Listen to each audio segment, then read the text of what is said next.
नमस्कार दोस्तों, आप सभी का स्वागत है आपका अपने YouTube channel M for maths. दोस्तों, आज का जो हमारा टॉपिक रहेगा वो है हीरोन के सूत्र से है।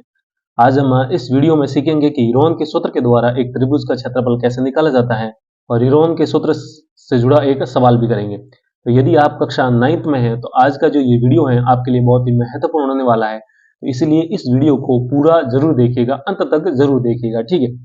तो यहाँ पर ध्यान दीजिए, जब हमें एक त्रिभुज का क्षेत्रफल निकालने के लिए कहा जाता है तो हमारे दिमाग में सीधा सा एक सूत्र आता है कि डेल्टा बराबर 1/2 गुणा आधार गुणा ऊंचाई होता है, ठीक है।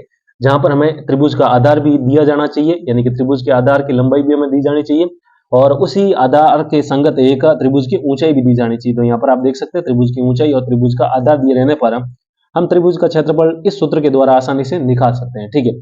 लेकिन जब आपको सवाल में ऊंचाई नहीं दी जाती है, सिर्फ इस त्रिभुज की तीनों भुजाएं दी जाती है, तब आपको त्रिभुज का क्षेत्रफल पूछा जाता है। तो उस स्थिति में हमें हीरोन का सूत्र से त्रिभुज का क्षेत्रफल निकालना है, ठीक है। तो एक सवाल करते हैं हीरोन के सूत्र से जुड़ा हुआ।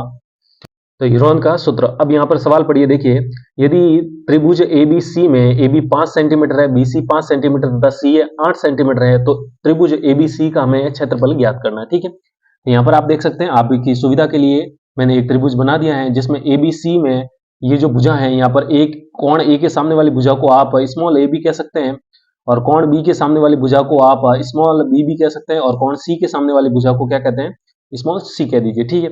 अब इसमें देखिए त्रिभुज का एक आधार और उसके संगत ऊंचाई नहीं दी गई है, हमें यहाँ पर त्रिभुज की सिर्फ तीनों भुजाएं दी गई है। तो हीरोन का सूत्र इसमें हम लगाएंगे। तो सबसे पहले हम देखिए क्या लिखेंगे, जहां पर हमें त्रिभुज का माप दिया गया है तो यहाँ पर लिखेंगे त्रिभुज की जो ए भुजा है वो कितनी है, 5 सेंटीमीटर है, तो हम यहाँ पर लिखेंगे 5 सेंटीमीटर। और जो बी है वो कितनी है, 8 सेंटीमीटर, तो लिखेंगे 8 सेंटीमीटर। और सी हमें 5 सेंटीमीटर दी गई है तो यहाँ पर लिख लेंगे 5 सेंटीमीटर, ठीक है। अब सीधा सीधा हम हीरोन का सूत्र लिखते हैं। यहाँ पर तो देखिए हीरोन का सूत्र क्या होता है, याद रखिएगा, हीरोन का सूत्र आपको तभी लगाना है जब त्रिभुज की तीनों भुजाएं दी गई हो, ठीक है।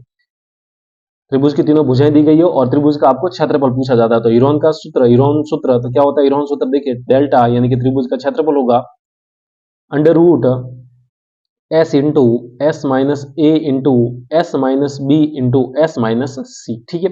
अब यहाँ पर आप देख सकते हैं इस सूत्र के अंदर ये जो ये ए बी सी क्या है, ये त्रिभुज की भुजाएं हैं। यहाँ पर आप देख सकते हैं त्रिभुज की तीनों भुजाओं का माप दे दिया गया है। अब ये जो s है, s क्या होता है, इस त्रिभुज का अर्ध परिमाप, ठीक है। यानी कि मैं यहाँ पर आपकी सुविधा के लिए नाम भी लिख देता हूं, अर्ध परिमाप, ठीक है। यहाँ पर लिखेंगे अर्ध परिमाप और वो क्या होता है s, और परिमाप क्या होता है, त्रिभुज के चारों तरफ की लंबाई। किसी भी आकृति का परिमाप क्या होता है, चारों तरफ की लंबाई। तो यहाँ पर अगर त्रिभुज के तीनों भुजाएं अगर ए बी सी है तो परिमाप क्या हो जाएगा, इन तीनों को जोड़ देंगे तभी तो चारों तरफ की लंबाई आएगी। और बट्टा में अर्ध परिमाप करना, अर्ध का मतलब आधा, यानी कि 2 का भाग लगा देंगे, ठीक है। तो यहाँ पर देखिए इस सूत्र के अंदर हम s का मान और a b c का मान रख देते हैं तो हमारे पास यहाँ पर त्रिभुज का क्षेत्रफल आ जाएगा। उससे पहले हमें s का मान निकालना पड़ेगा। तो यहाँ पर देखिए s क्या आता है, s बराबर, यहाँ पर त्रिभुज का जो पहली भुजा a है, a का मान हमें इस सवाल में 5 सेंटीमीटर दिया गया, b का मान इस सवाल में हमें 8 सेंटीमीटर है और c का मान हमें 5 दिया गया। तो इन तीनों को जोड़ेंगे और 2 का भाग लगा देंगे, ठीक है। यहाँ पर आप देख सकते हैं 5 और 5 कितना हो जाएगा, 10, 10 और 8 कितना हो जाएगा, 18, और 18 में आपको 2 का भाग लगाना है। तो 18 में जब आप 2 का भाग लगाएंगे तो s का मान कितना आ जाएगा, यहाँ से 9 सेंटीमीटर आ जाएगा, ठीक है। अब यहाँ से s a b c तीनों के मान हम क्या, चारों के मान हम इस सवाल में रख देंगे। तो अब यहाँ से a b c और s का मान इस सूत्र में रख दे तो यहाँ से देखिए क्या आता है, डेल्टा बराबर अंडर रूट s का मान यहाँ पर आया 9 इंटू 9 माइनस a का मान हमें यहाँ हमारे पास 5 है, फिर लिखेंगे s माइनस b यानी कि 9 माइनस b का मान 8 गुणा s माइनस सी यानी कि 9 माइनस कितना हो जाएगा, 5 हो जाएगा, ठीक है। अब हम यहाँ पर देखिए क्या करते हैं, डेल्टा, इस सवाल को आगे सरल करते हैं। तो यहाँ पर देखिए डेल्टा बराबर अंडर रूट, अब ये बना है 9 गुणा 9 में से 5 जाएगा कितना बचेगा, 4, गुणा 9 में से 8 जाएगा कितना बचेगा, 3, ठीक है, सॉरी 1, 9 में से 8 जाएगा तो कितना बचेगा, 1, गुणा 9 में से 5 जाएगा तो कितना बचेगा वापस का, 4, ठीक है। अब देखिए यहाँ पर हम क्या करते हैं, तो देखिए इसको और आगे सरल करते हैं। तो यहाँ पर लिखेंगे डेल्टा बराबर अंडर रूट, अब देखिए अंडर रूट के अंदर की संख्या गुणा में हो और वो 2 के जोड़े में होती है तो वो दोनों जोड़े में से एक संख्या बाहर आ जाएगी, ठीक है। अब देखिए यहाँ पर जब अंडर रूट के अंदर की संख्या है, जब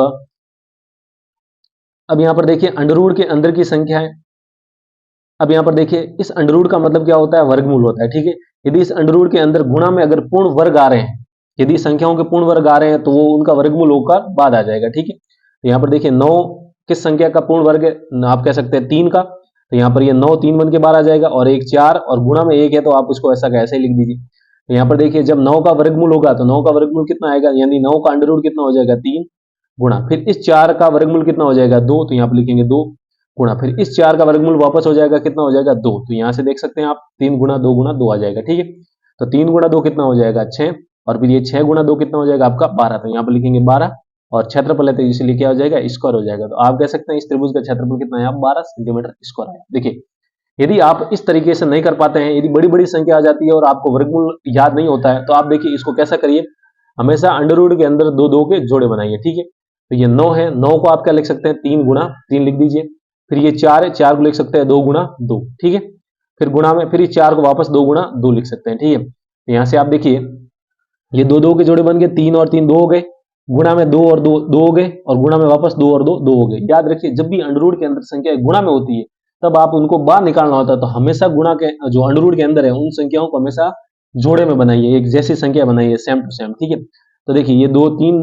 जोड़े में, तो 1 3 यहाँ से आप बाहर ले सकते हैं गुणा में, फिर यहाँ पर भी 2 जोड़े में, तो 1 2 यहाँ से बाहर आ जाएगा, फिर गुणा में ये भी 2 जोड़े में, तो 1 2 यहाँ से बाहर आ जाएगा। ठीक है, बाकी जो पीछे बचे एक एक वो सब इस अंडर रूट से कट जाएंगे, ऐसा आप समझ सकते हैं। ठीक है, तो 3 गुणा 2 कितना हो जाएगा 6, फिर ये 6 गुणा 2 वापस कितना आ जाएगा 12 सेंटीमीटर स्क्वायर आ जाएगा। ठीक है, तो उम्मीद है किस प्रकार एक त्रिभुज का क्षेत्रफल निकाला जाता है जब उस त्रिभुज की तीनों भुजाएं दी जाती है। तो यूरोन के सूत्र के द्वारा इस प्रकार आप किसी भी त्रिभुज का क्षेत्रफल निकाल सकते हैं।